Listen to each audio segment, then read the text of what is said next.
चाल, दूरी और समय का बहुत ही अच्छा क्वेश्चन दिया हुआ है। क्वेश्चन हमसे कह रहा है कि दो ट्रेनें एक ही समय पर शुरू होती हैं, एक स्थान ए से और दूसरी स्थान बी से, ठीक है।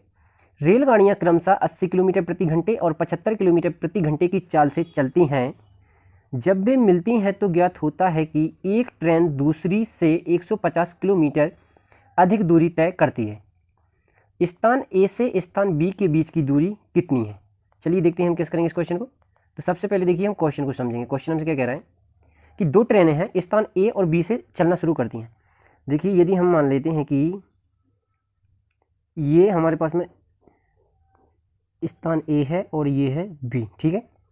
अब यहाँ पर देखिए क्या है, यहाँ पर क्वेश्चन कह रहा है कि एक ट्रेन यहाँ से चलना शुरू करेगी और एक इस तरफ से, दोनों एक साथ चलना शुरू करेंगे। और अब यहाँ पर देखिए ये जो पहली वाली ट्रेन है, हम मान लेते हैं कि ये चल रही है 80, ये कितने की स्पीड से, 80 की स्पीड से चलेगी, ठीक है। और ये दूसरी वाली चल रही है 75 की स्पीड से।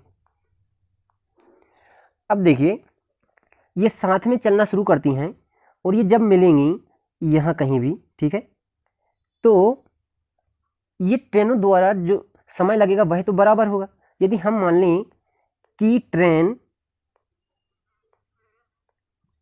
दोनों ट्रेनें x घंटे चलती हैं, ठीक है, तो ये पहली ट्रेन कुल कितनी दूरी तय करेगी x घंटे में, तो ये कुल दूरी तय करेगी 80x, ठीक है। और ये दूसरी वाली ट्रेन, ये वाली कितनी दूरी तय करेगी x घंटे में, तो 75 की स्पीड से चल रही है, तो ये करेगी कितनी, 75x, ठीक है। अब हमसे क्या कह रहा है कि जब भी मिलती हैं तो एक ट्रेन दूसरी से 150 किलोमीटर दूरी अधिक तय करती है, ठीक है। तो ये जो 80 किलोमीटर की स्पीड से चल रही है, यह ट्रेन 150 किलोमीटर अधिक दूरी तय करेगी। किससे? ये 75 किलोमीटर प्रति घंटे वाली से, ठीक है। यानी कि जो ट्रेन यहाँ से चल रही है यह कम दूरी तय करेगी और जो ए से चल रही है यह अधिक दूरी तय करेगी, ठीक है। तो देखिए ये जो पहली वाली ट्रेन है, यह जो दूरी तय करेगी वह 150 किलोमीटर अधिक।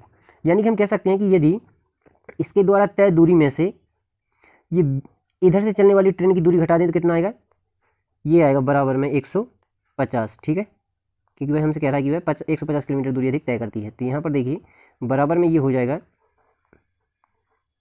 150, ठीक है। अब यहाँ पर हम इसको आगे सॉल्व करेंगे तो यहाँ पर हमारे पास में आएगा 5x बराबर 150, या हम कह सकते हैं x का मान कितना आ गया, तो x का मान यहाँ पर आ जाएगा 30 घंटे, ठीक है। यानी कि दोनों ट्रेनें कितने कितने घंटे चलती हैं, तो दोनों ट्रेनें 30-30 घंटे चलती हैं, ठीक है। अब यहाँ पर देखिए अब हमें क्या करना है, अब हमसे क्वेश्चन कह रहा है कि दोनों ट्रेनें कुल कितनी दूरी तय करती हैं, ठीक है। तो देखिए पहली वाली ट्रेन ये 80 की स्पीड से 30 घंटे चलेगी और ये दूसरी वाली ट्रेन 75 की स्पीड से कितने 30 घंटे चलेगी, ठीक है। तो हम क्या करेंगे, देखिए यहाँ पर हम लिखेंगे कि पहली वाली ट्रेन कुल कितनी दूरी तय करेगी, तो मान लीजिए ये यहाँ से चलना शुरू करेगी और ये इधर कहीं तक दूरी तय कर लेगी, ठीक है। ये थोड़ी ज़्यादा दूरी तय करेगी, तो ये कितनी दूरी तय कर लेगी, तो यह कर लेगी 80 गुणे 30, यानी कि यह कुल दूरी तय कर लेगी कितना, 2400 किलोमीटर, ठीक है। और ट्रेन ये वाली बी से चल रही है, यह कितनी दूरी तय करेगी, तो यह यहाँ से चलना शुरू करेगी 75 की स्पीड से और कितने 30 घंटे। तो ये देखिए हम यहाँ पर क्या करेंगे, 75 गुणे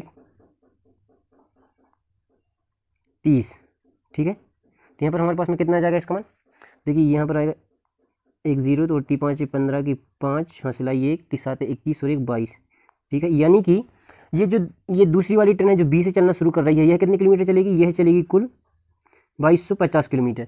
यानी कि अब देखिए क्या करेंगे हम, ये दूरी और ये दूरी यानी कि 2400 और 2250 किलोमीटर को यदि हम जोड़ देंगे, ठीक है, तो हमारे पास में कितना आएगा, तो हमारे पास में यहाँ पर आ जाएगा टोटल 4650 किलोमीटर की दूरी होगी ए से लेकर बी तक। यानी कि हमारा ऑप्शन सी सही हो जाएगा, यही हमारा आंसर है। वीडियो अच्छा लगा हो दोस्तों के साथ शेयर करें और चैनल को सब्सक्राइब करें। धन्यवाद।